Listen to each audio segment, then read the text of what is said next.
Hey, it's Guns for Hire from NextGenTactics. This is our Search and Destroy Hardcore video series, and this is Derail Defense. Keep in mind, this is not one continuous game. It is only meant to show you one or two possible pathways or strategies you can use. I repeat the same strategy just to show you possible scenarios that you may encounter when trying to use this strategy. One of the main classes that I use is the Mini Uzi with Silencer, Claymores, Smoke Grenades, One-Man Army Pro, Cold-Blooded, and Ninja Pro. And to supplement my first One-Man Army class is same class but with the use of C4. Once I've thrown every explosive device I have and possibly can put down, I then switch to my primary class, which is the ACR with Silencer and Holographic Sight, the M1014 with Grip and, well, whatever, Claymores, Smoke Grenade, Bling Pro, obviously, Cold-Blooded, and Ninja Pro. Alright, these clips are going to show you an A defensive setup. You don't like camping, it's not going to be very fun for you to do this. If you like getting kills and defending the bomb properly, then it will be a good video for you to watch. Just, you got to keep in mind here, this is not Deathmatch, Demolition, or Domination, or any of those other games where you constantly respawn. You die, you cannot help up your team. This is not about who's getting the most kills. This is about true teamwork. This is about, you know, despite all the wankers on here that, you know, run amok and do whatever they want, they could care less if they die, which creates holes like Swiss cheese in your defense.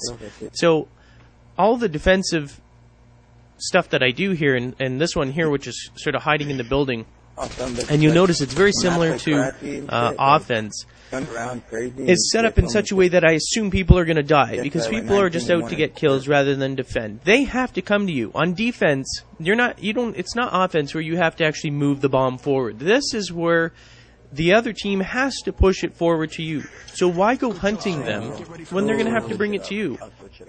Now, we're going to show the same thing, so it doesn't really matter.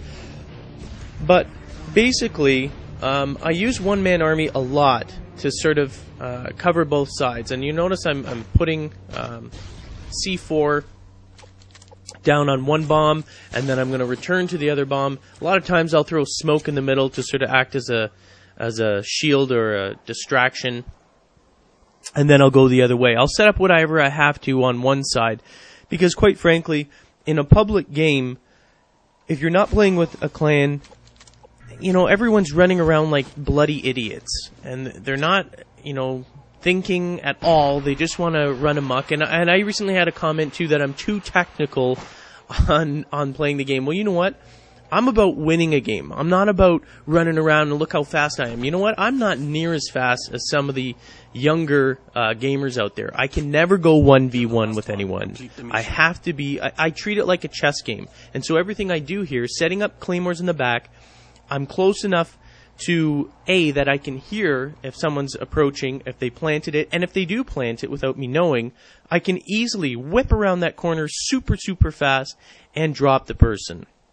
At the same time with offense, if you watch that, I can plant and stay here, and I can hear anyone that's trying to defuse it. Now, because I've got claymores, there's the first kill with the claymore there. You have to set them up. I mean, if you're in a group full of nimrods that have no idea how to do this, don't know how to, you know, I'm sorry, but you got to camp. I mean, I don't care, yeah, you know, you run and gun, and I got tons of kills, and I've never had any problems. I'm a superstar. Yeah, bullshit. If you keep doing that on every single game, yeah, you're going to get some crazy kills some games, but you cannot keep it up on a consistent basis. What I try to show here, and I'm not saying this works every single time, but I promise you it works a hell of a lot more often than if you run around like a chicken with its head cut off. With the claymores, the C4 down, I'm able to watch both bomb sites. You can independently detonate the C4 from across here. So if I saw someone going over in there, I could easily detonate it and then get the kill. And now because I'm close to A, you know, A gets planted, I'm not worried about it because I'm super close to this. So I simply drop down, and normally, if they haven't come inside, which is the first place I'm going to check, then I should be able to get an easy kill on this. And then I just have to sort of make sure it's clear before I go and defuse, and then win the round. But it's all about setting up defense. The one-man army allows you to cover both. C4 on one to independently detonate it, and then you come back here, set up some claymores on the rear, and guard that bomb. And you don't need to go that far away from it. So again, we're going to show it. It's a different match. I think a different game. I'm not sure. I can't remember. I mixed the clips up. But it's the same thing. You see, I'm setting up claymores on the rear so that they can't just come after me. They can't, you know, flank me or surprise me, and it allows me to concentrate fully on focusing on the bomb, one bomb or the other. And sometimes I don't cover both. I mean, once in a while, it's nice to think that there's a possibility that 5 out of, you know, the other 5 teammates are actually going to be able to kill someone on the other bomb.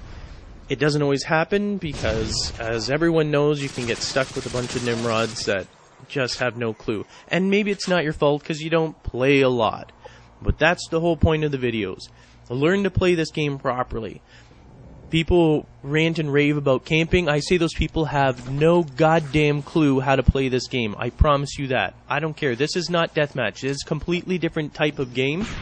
You need to use your brain a lot more in this. And so I'm coming out here, putting some C4 down. The reason why I'm doing that, and you'll notice I put smoke. Smoke's an easy. If there's a sniper in that other building, when I'm running out doing that, he could easily take my head off. So even though he may know that I'm there, he's not looking at me. And I have cold-blooded on, so there's no way that he's going to see me, even if he had a cheap-ass thermal. And I have cheap-ass thermal, too, if you looked at my setups. You know, I use it once in a while. Anyway, so I put that on there. So if I am listening, I mean, someone has Ninja Pro, they could very well plant it. If you're fast enough, you can detonate it, kill them, and then defuse.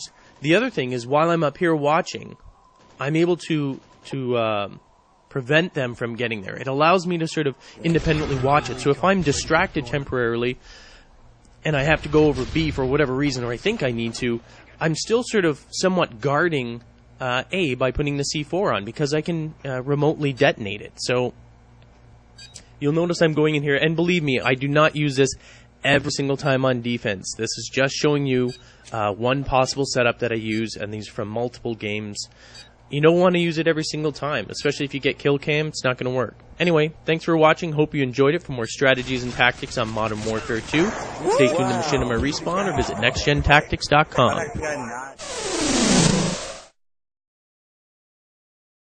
Be sure to follow us on Twitter. There you'll find the latest updates from our premier directors and the Machinima Respawn team.